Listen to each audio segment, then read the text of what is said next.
종교개혁자 존 칼빈은 자신이 쓴 기독교 강요라는 책에서 우리가 인생을 살아가는 데 있어서 지식보다 소중한 것은 없다라고 말합니다.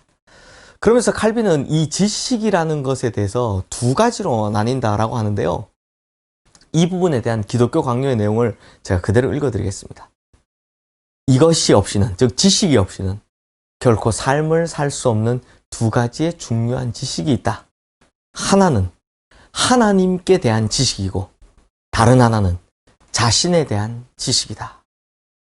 즉 칼빈은 지식이라는 것이 우리의 인생을 살아가는 데 있어서 가장 중요한데 그 지식을 둘로 나누니 하나는 하나님을 알아가는 지식이고 다른 하나는 자신을 알아가는 지식이라고 합니다.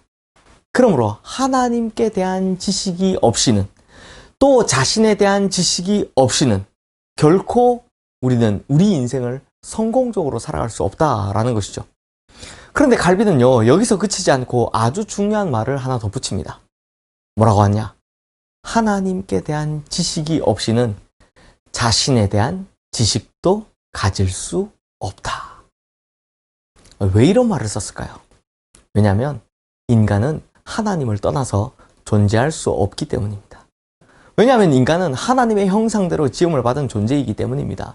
따라서 하나님은 누구인가? 하나님은 어떤 분이신가에 대한 해답을 얻지 못하고서는 인간은 누구인가? 나는 누구인가? 라는 질문에 대한 대답을 얻을 수 없다는 것입니다. 사랑하는 성도님들, 인간은 누구일까요? 사실 이 질문의 답은 이미 어제 본 바대로 창세기 1장 27절 말씀인 인간은 하나님의 형상으로 지음을 받았다 라는 이 선언 속에 이미 답이 있습니다. 그리고 오늘 본문인 창세기 2장은 창세기 1장에 대한 상세한 설명이라고 할 수 있는데요. 그러면 인간은 무엇이냐? 라고 하는 이 창세기 2장의 상세한 설명, 이 중에 가장 중요한 대답이 무엇인지 아십니까? 바로 인간은 영적인 존재다라는 것입니다. 다시 말해 인간은 영성을 가진 존재로 지음을 받았다라는 사실입니다. 그래서 오늘 본문 7절 말씀에 이렇게 기록이 되어 있습니다. 여호와 하나님이 땅의 흙으로 사람을 지으시고 생기를 그 코에 불어넣으시니 사람이 생명이 되니라. 신학자들은요, 이 구절을 가지고 인간은 육체와 영으로 지어진 이분법적 존재다, 영과 혼과 육으로 지어진 삼분법적 존재다, 이런 논쟁들을 하는데요. 여기서는 그게 중요한 것이 아니라 이 구절에서 가장 중요한 것은 인간은 하나님의 생기를 가진 영적인 존재, 유일한 영적인 존재다라는 것입니다. 사랑하는 성도님들, 인간은 흙이라는 물질적인 요소로 만들어졌습니다. 하지만 그때는 살아있지 않았죠. 그래서 인간은 영이 빠지면 흙으로 돌아가게 되어 있습니다. 그러나 그 다음에 생기라는 이 비물질적 요소, 즉 영적인 요소를 불어넣었더니 그때 살아있는 존재, 그것도 생명이 되었다라는 겁니다. 그렇다면 이것이 무슨 뜻입니까? 인간은요, 단순히 물질적 요소로 살아가는 존재가 아니다라는 것입니다. 다시 말해 인간은 육체적으로 만족시키는 요소로만 살아가는 존재들이 아니다라는 것입니다. 그러므로 육체를 만족시키는 많은 물질적인 것들에 우리가 기쁨을 누릴 수는 있지만 그것이 우리의 영원한 만족을 주지는 못한다라는 것입니다. 왜냐하면 우리가 그렇게 창조되어 있기 때문입니다. 우리의 육체는 육체의 양식을 필요로 합니다. 이런 육체의 양식 없이는 우리가 살아갈 수 없게끔 만들어져 있기 때문입니다. 그러나 하나님의 생기로 만들어진 우리의 영혼은 반드시 육체의 양식만큼이나 영적인 양식을 필요로 합니다. 이것 때문에 예수님께서 사단에게 시험 받으실 때 이렇게 말씀하시죠. 사람이 떡으로만 살 것이 아니요 하나님의 입으로 나오는 모든 말씀으로 살 것이라.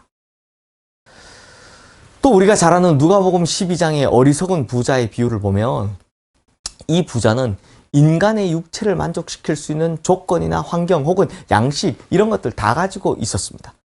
그걸 가지고 있으면 행복할 수 있다고 믿었던 사람입니다. 오늘 이 세상 살고 있는 수많은 현대인들이 그렇게 생각하는 것처럼 말입니다. 농부인 이 사람이 봄철에 씨를 뿌린 후에 농사가 잘 될 것 같은 예감이 들자 현재 가진 곳간으로 다 채울 수 없다고 판단하고선 일찌감치 곳간을 넓히는 개조 작업에 착수했습니다. 그리고 그 예상은 적중했습니다. 그러니 이 세상의 관점에서 보면 사실 이 사람은 굉장히 현명한 사람이죠.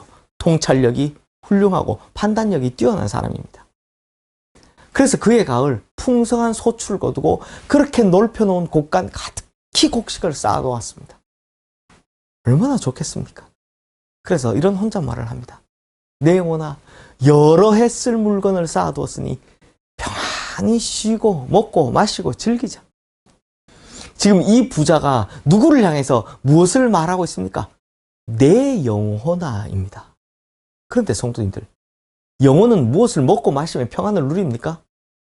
아닙니다. 육체의 양식이 아닙니다.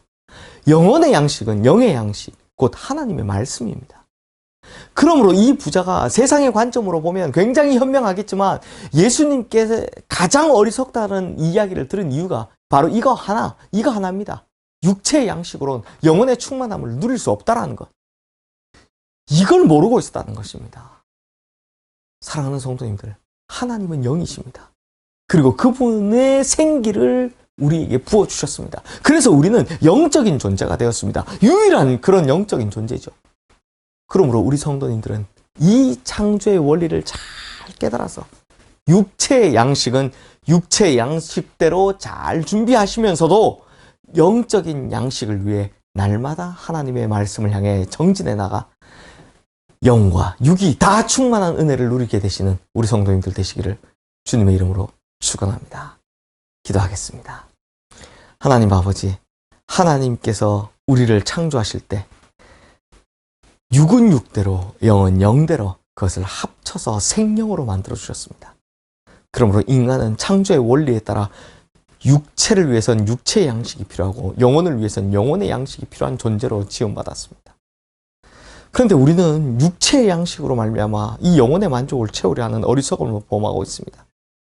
주님, 그러므로 우리가 육체를 위해서는 육체의 양식을 잘 준비하고 이것보다 우리의 영혼을 위해서 영혼의 양식을 잘 준비하는 하나님 말씀을 향해 날마다 정진하는 그런 성도님들 되게 하여 주시옵소서. 그래야 우리가 떡으로만 사는 존재가 아닌 하나님 말씀으로 살아가는 존재가 되게 하여 주시옵소서. 예수 그리스도 이름으로 기도드리옵나이다. 아멘.